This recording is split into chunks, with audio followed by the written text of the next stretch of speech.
Okay, so I know if you read the title, I know I said I was going to do a different video beforehand, but I have a lot to go over and say. So, welcome back. Let's talk.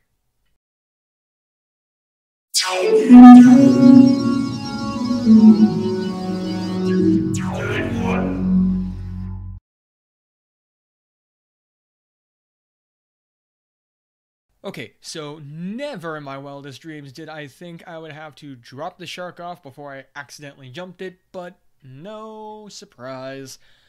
I am not actually trapped in my computer. As many can guess, I am a huge fan of unfiction, and I've been trying for a while now to string together my love letter to it by getting trapped in my computer by a hack group and reviewing content from the 2000s decade to keep my sanity, all while building off the backbone of a failed ARG attempt. I have been learning a lot about my process of filmmaking, and I'm still going to do it as a form of an art project. After all, it's my love letter to the unfiction genre, and I'm not going to stop. So, having said that, this video isn't canon to that. Neither is Sonic Stories, to which case, yes, I'm still doing episodes of that. It's not part of the story there. It's not part of that plot line, or whatever the heck I'm going to be calling it. I don't know. And I can say that I'm still working on a few projects in the background as well, all while working and looking back into an old schooling option that may be taking off very, very shortly. I wanted to do it for years, and now it might actually be feasible as long as I'm able to get my finances ahead of me. But that's a video for a different topic that would be completely non-canon whatsoever. That would be like an update video in order to go over, which this is not. Having said all that, I wanted to work the Sonic movie into the narrative in some way. Even before the movie came out, I knew it was going to give me narrative trouble, and that's the reason why it's not part of that now. I couldn't come up with any excuses, and I knew I would have to talk about it while it is relevant. For reference, this script was written ways back, and I've just been too busy in order to do this video. That's why it's so late, but we're here now. And, I mean, come on, with the level of a fanboy I am, I cannot pass this up. So, yep, non-canon video. This will hopefully be the only review I do that won't fit into the canon. No promises there. I did say I would talk about some things first, so I'll touch on them very quickly. And for whatever reason you don't want to hear these topics that I'm touching on and are here just for the review, then skip ahead. First things first, COPPA. The effects aren't as bad as I thought, and as far as I know, none of the threats that were given have been enacted, mainly because the law protects the gray area that most YouTubers fall under. If you want a really good breakdown of it all, go check out the channel Legal Eagle. He's an actual copyright lawyer and someone you really should have in your back pocket. Second bit, I got a shout out from Nick Nocturne himself, to which case, thank you Captain Max Second, aka at CodeG11 on Twitter, for sending my video about Nick joining the Foundation to Nick. I was never expecting that, and it gave me a huge boost with dealing with my procrastination at the time, so thank you very much, sir, for sending that. As for Nick's tweet itself, I hope you mean new kid in the sense that I am new to the Investigators block and not a new YouTuber. I've been under the T-Man Dude 291 identity since 2019, and I have been a filmmaker for over a decade. And I got into ARGs and unfiction around about 2011. Casually, of course, but now I'm an active player in many, many different unfiction and alternate reality stories. To the best of my abilities, anyway. Heck, I'm ranked number 282 on the Game Theory ARG. Didn't win anything, but I ran solo on that since day 2 of the gate being open. Never missed a gate, and I would have helped out more with gate 7 in the Discord chat if I wasn't trying to finish it on my break in the bathroom at work on my cell phone. That's how involved I was in there and dedicated to that cause. Other than that, thanks Nick for the shout out, and you will be seeing me again very soon. Reason I say that is because, yes, I'm helping out with the Dead YouTube channel investigation as a member of the Dark Parody and paying attention to as many things as I can. Heck, I'm actually going to be opening a Reddit page soon in order to get a handle on more unfiction stories / odd stuff on the internet. So, and you could probably guess what that Reddit username is going to be. And while the stuff with reality segment was crazy, I mean, holy crap, what the hell, dude? I am very interested to see if it affects Act 3 in any way. Little bit on the anime world. Reveiw Volume 7 was really good. I am loving a lot of what happened throughout that and what is currently going on, and I am looking forward to Volume 8 so bad, especially after that finale. My Hero Academia Season 4 is also in full swing, has me hyped as all hell. Also, if you've yet in order to do so, go watch the new movie. It is amazing. And speaking of amazing, Beastars is also phenomenal, and I can't wait for the dub in order to hit Netflix streaming tomorrow, as of me recording this. By the time I get it uploaded, it's either going to be released, comes out March 13th. It might be out, this video might be out on the same day, this video might be out the day before, I'm honestly not sure, or the day after. But with my point of recording, the dub has still not been released yet. I've heard some good things going in with the dub, and I've already watched the entirety of the sub, and I might end up doing a review of the dub sometime down the line, but that will be in narrative, definitely in narrative. And finally, we're going to talk a little bit about the Gorilla Sound Machine. I still don't know exactly what this project is. We only have 2 episodes right now, but there are rumors of a merch line going around, and that this could be the music on the new album. I don't see why it wouldn't be. And the song Momentary Bliss is also a banger. So if you haven't been checking out the latest stuff from Gorillaz, go onto the YouTube channel. Check it out. It is amazing. Anyway, now that we are all caught up, it's time to talk about the main point here. The Sonic movie. First of which, I am happy to say that I was wrong.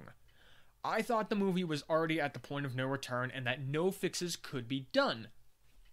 1 hour after my video goes up, we get the announcement that the model was being changed due to fan outcry. I was skeptical at first, but said, okay, you have one shot now. Give me an updated trailer, let it drop, and I want to see the new model and make my decision from there. And of course, we get news that the movie's being delayed. Okay, that's fine, that makes sense. Sure enough, new trailer drops, and the skeptic was dead. The model looks great, and I figured general audiences were going to like the movie, and I was suddenly willing to pop into theaters to at least give it a shot. And even with this bit, I was still wrong, and I'll get into that in a little bit. But before I watched the film, though, I did some digging around in order to find out who was doing the remodel, because it looked great. And, of course, yeah, why it had to be delayed. So I did some digging around, and turns out the remodel was handled by Tyson Hesse, who is a former Team Sonic Archie comic artist who went on to become the lead directing animator for the Sonic Mania intro, which is just amazing. Anybody who's played Sonic Mania will tell you that the animation of that is spectacular. He's currently also part of Sonic Team IDW. The animation implementation of the model, however, was handled by Marza Animation Planet, who has previously involved in the Sonic the Hedgehog franchise. They were the guys who did the pre-renders for Sonic 06. So they did all 3 animated intros for each story thread, and they also did the final animated segment for the end of the game. And a couple of other pre-renders that are throughout the game as well that you can find that are like, you can tell when it's a pre-render because it's always higher quality than what's going on. So, you ready for the crazy part? $217.6 million in US dollars have been made worldwide as of February 26th, 111.1 of which was in the US. The Rotten Tomato audience scores sits at a comfortable 93%. Now, that I know that these numbers might be out of date, because again, this just shows you how long the script has been in the works for this and how long I've been working on this. February 26th is when I did the research for this. I haven't done any of the research since, and I know I need to. If I get the opportunity to during editing, I will post the updated numbers as well.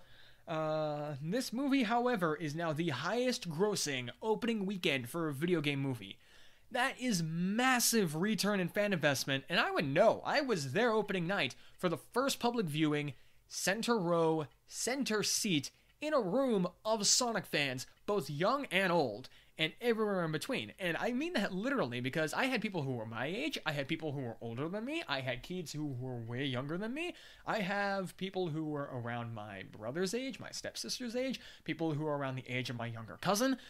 All kinds of people were here, and it's insanity with that movie theater. And even if some of the jokes didn't land, even if some of the plot points and excuses and plot holes are various throughout the film, even with the Deus Ex Machina ending, the flossing, and the bad childhood gags, seriously, fart jokes and gross out humor are not funny, I still ask myself the Cinema Wins question. Was I entertained? And the answer is yes.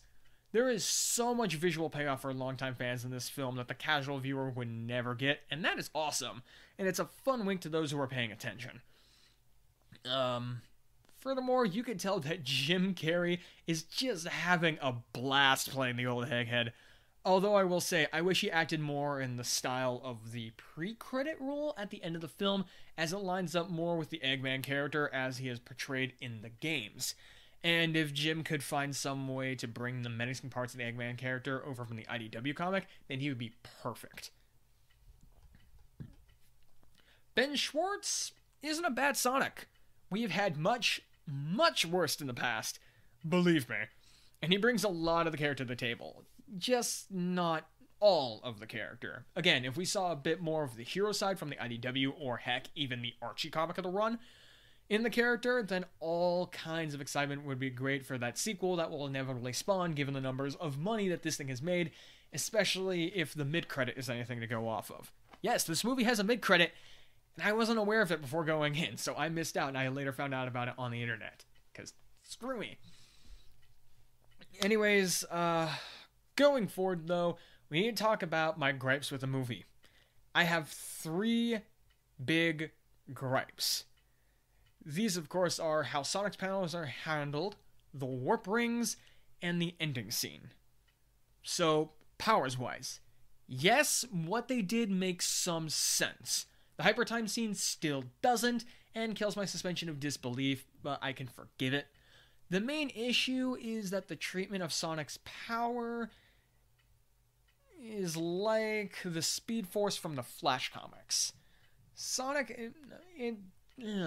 See, with how they treat it, they make it seem like it's an external thing that his quills have access to.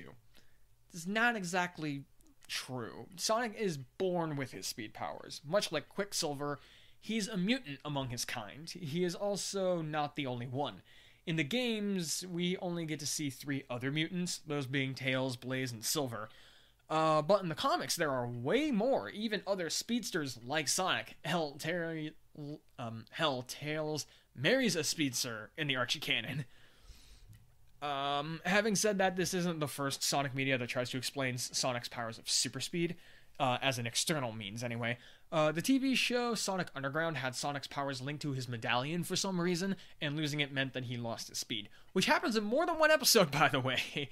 I don't know why this is a plot point in that series, it just is. So, it's something that can be forgiven, it's something that can be fandangled. I just think it was handled wrong in this movie. On to my second gripe, which I think could have been an honest mistake on the writer's side. Warp rings and power rings are not the same thing. A power ring can't take you across the dimensional plane. Hell, a warp ring can't take you across the dimensional plane. It can only link you to a zone. You have to have a supercharged warp ring to do instant interdimensional travel. To which case, I think I just lost a whole lot of you there, so let me explain. In the Sonic canon, you have dimensions and you also have zones.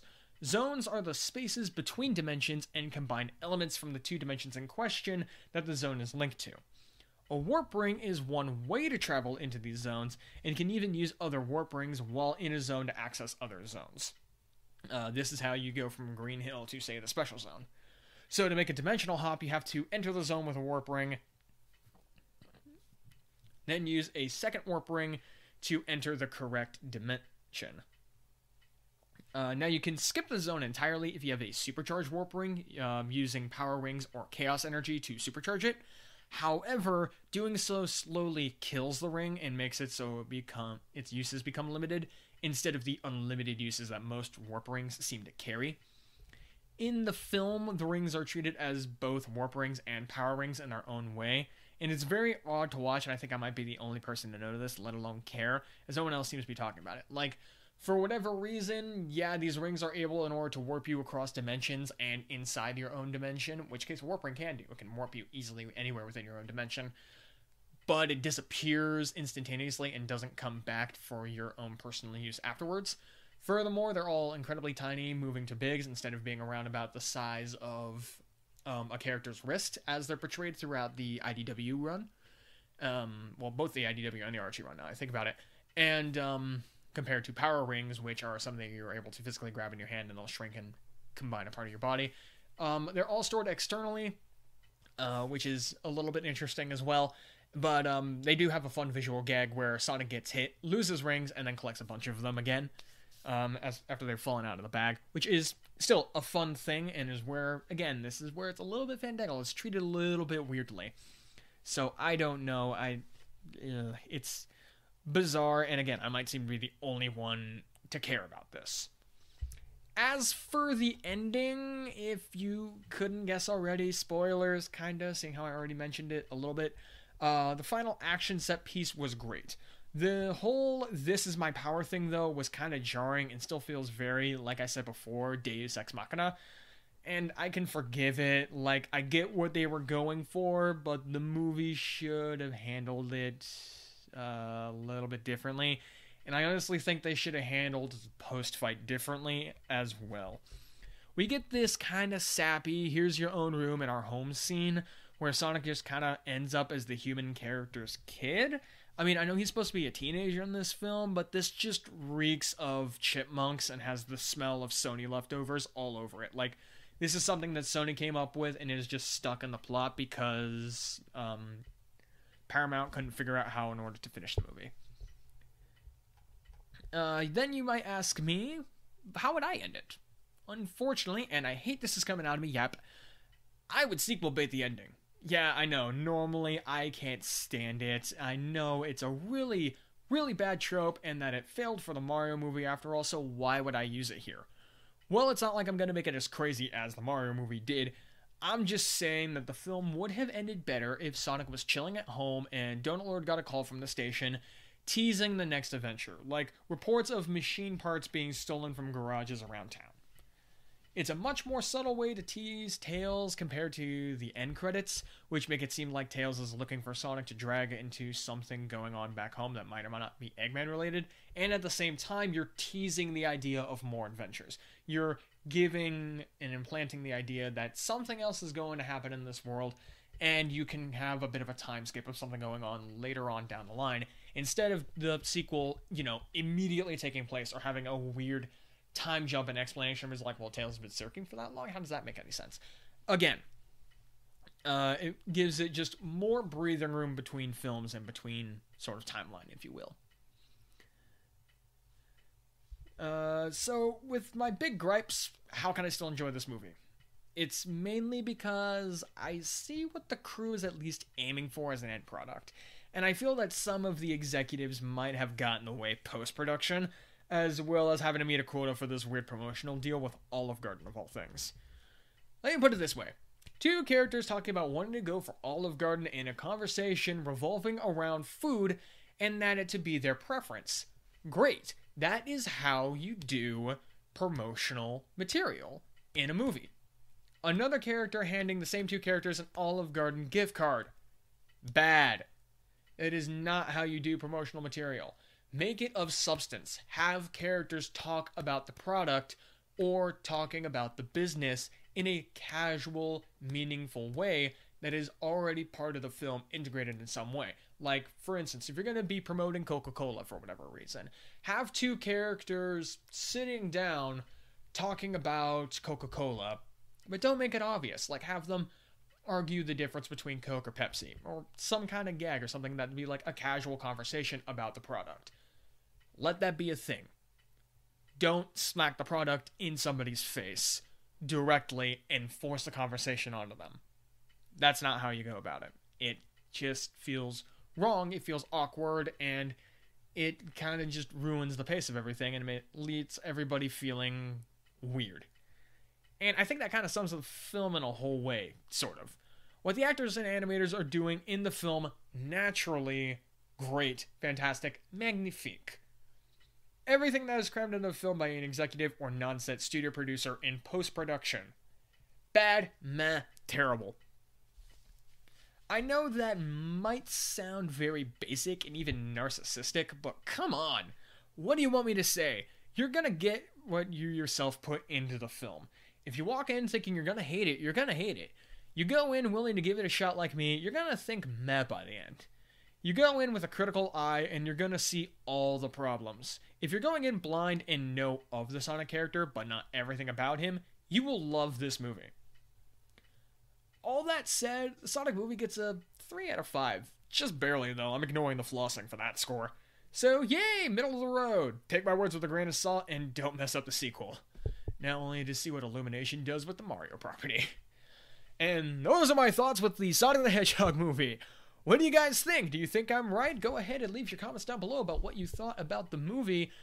And, of course, try to, in order to engage general conversation, what's your opinion on Unfiction? Like, I'm personally interested in what you guys think of that and of my storylines and other things. I am going to be getting right back to it as soon as I can, to which case I'm going to be talking about another video game, and then we'll be doing another movie, and then another video game, and then a couple of video games before potentially doing another movie. We'll see. I still don't entirely know. Get ready, because I'm about in order to talk a lot about Wes Anderson. And, of course, as I stated before, I do have other projects that I'm working on and other ideas going on in the background. So if things take a while in order to upload, I am sorry. It just takes a long time for me. Hopefully, everything here has been to your enjoyment. If it was, go ahead and leave a like. Share the video around on social medias. Again, comment down below about what you thought about this video. And, of course, tell me how the video sucks so I can improve further along down the way. I'll be getting back to the narrative shortly, so don't worry. Nothing bad's going to happen. Maybe. And yeah, other than that, I think we're good. So, until next time, this is Team MG91, signing out.